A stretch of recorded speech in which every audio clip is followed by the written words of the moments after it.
Hello everybody, welcome back to our channel. ये है part 8 video accounting principle series का, और जो टॉपिक आज हम कवर करने वाले हैं वो है मैचिंग प्रिंसिपल। आप अपनी स्क्रीन पर मेरी कुछ क्वालिफिकेशंस देख पा रहे होंगे। आप चाहें तो वीडियो को पॉज कर उन्हें पढ़ सकते हैं। कॉन्सेप्ट शुरू करने से पहले मैं आप सभी से रिक्वेस्ट करूँगी कि अगर आपने अभी तक चैनल को सब्सक्राइब नहीं किया है तो अभी कर लीजिए, जिससे कि आगे आने वाले अपडेट्स को आप मिस ना करें। तो अब देर ना करते हुए आइए अपना टॉपिक कवर करते हैं। तो मैचिंग प्रिंसिपल सिंपल भाषा में ये कहता है कि जो भी रिलेटेड रेवेन्यूज़ और एक्सपेंसेस हैं जो एक पीरियड में, अकाउंटिंग पीरियड में इनकर हो रहे हैं, उन्हें मैच करना चाहिए। इससे फ़ायदा क्या होता है? हमारी जो फाइनेंशियल स्टेटमेंट्स होती हैं वो कंसिस्टेंट होती हैं, हमें अपना फाइनेंशियल स्टेटस पता लगता है, हमारी जो डेप्रिसिएशन कॉस्ट हैं जो फिक्स्ड एसेट्स पे हम इनकर करते हैं वो स्प्रेड आउट हो जाती हैं उनकी लाइफ के अकॉर्डिंग, और हमें सही तरह से अपना प्रॉफिट और लॉस पता चलता है। इस टॉपिक को इलैबोरेट करने से पहले मैं चाहती हूँ कि आप लोग एक एग्जाम्पल देखिए, जिससे कि आपको कॉन्सेप्ट की एसेंस पता चल जाए। तो ये है हमारा एक स्टोर और उसके साइड में खड़े हैं उसके ओनर। तो जो स्टोर है वहाँ पे अकाउंटेंसी की बुक्स सेल की जाती हैं, तो बेचने से पहले अपना स्टोर भी तो फिल करना पड़ेगा ना। तो हमारे जो ओनर हैं उन्होंने 1000 बुक्स एक्वायर की हैं at the price of 100 rupees each. तो उसका मतलब ये होगा कि उन्होंने 1 लाख रुपीज़ की पेमेंट की है और 1000 बुक्स परचेज़ की हैं। अब उन्होंने सेल कितनी की ओवर एन अकाउंटिंग पीरियड? उन्होंने सेल की हैं 650 बुक्स, और उन्होंने एक बुक को प्राइस किया था 150 रुपीज़। आप चाहें तो इस क्वेश्चन को, इस एग्जाम्पल को नोट कर लीजिए, जिससे कि आप फिगर्स को ना भूलें। आई एम रिपीटिंग, 1000 बुक्स उन्होंने ख़रीदी थी 100 रुपीज़ की, और उन्होंने सेल की हैं 150 रुपीज़ की ईच। तो अगर अब हम देखें तो उन्होंने अपनी जेब से 1 लाख रुपए दिया, लेकिन उनको सिर्फ रिसीव कितना हुआ? 97,500। तो अब आप मुझे बताइए कि उनको घाटा हुआ या फ़ायदा?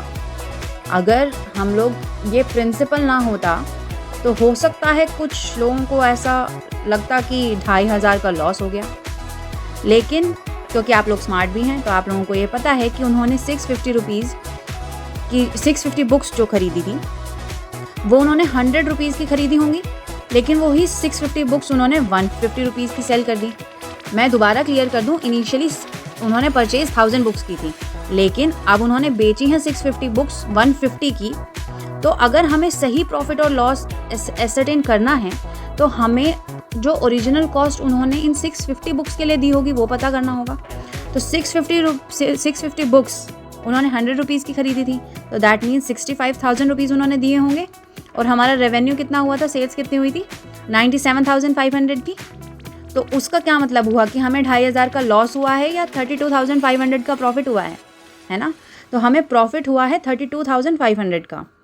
अब ये प्रिंसिपल ना होता तो शायद हम लोग मिस्टेक कर देते और हम लोग 2,500 को ही अपना लॉस मान लेते, बल्कि हमें हुआ है फ़ायदा। और आप इसको इस तरह से भी देखें कि हमने एक बुक 150 की सेल की है, तो हमें घाटा तो हो ही नहीं सकता, राइट? अब इसकी थोड़ी थ्योरी देख लेते हैं। तो ये प्रिंसिपल यही कहता है कि आपको रिलेटेड रेवेन्यूज़ और एक्सपेंसेस मैच करने चाहिए जो एक अकाउंटिंग पीरियड में इनकर कर रहे हों।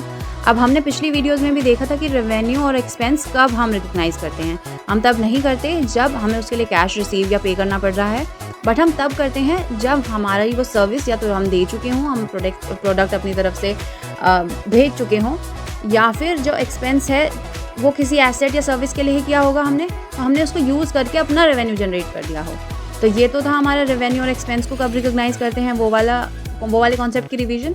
अब एक ये चीज़ भी देखिए कि जो डेप्रिसिएशन होती है फिक्स्ड एसेट्स पे जो हम इनकर करते हैं, इसी प्रिंसिपल की वजह से उसको भी हम मल्टीपल ईयर्स में स्प्रेड आउट कर लेते हैं, जितनी लाइफ हम उसको यूज़ करते हैं। ओके, तो हम आते हैं अब अपनी वीडियो के एंड पे। Thank you. ये इतना ही छोटा सा टॉपिक था, आई होप आपको समझ में आया होगा। आया हो तो प्लीज़ वीडियो को लाइक कीजिए, शेयर कीजिए और चैनल को सब्सक्राइब ज़रूर कीजिए। हमें भी थोड़ी मोटिवेशन मिलती है कि आपको समझ में आ रहा है, और हमें ऐसे ही लगे रहना चाहिए। Thank you and have a nice day.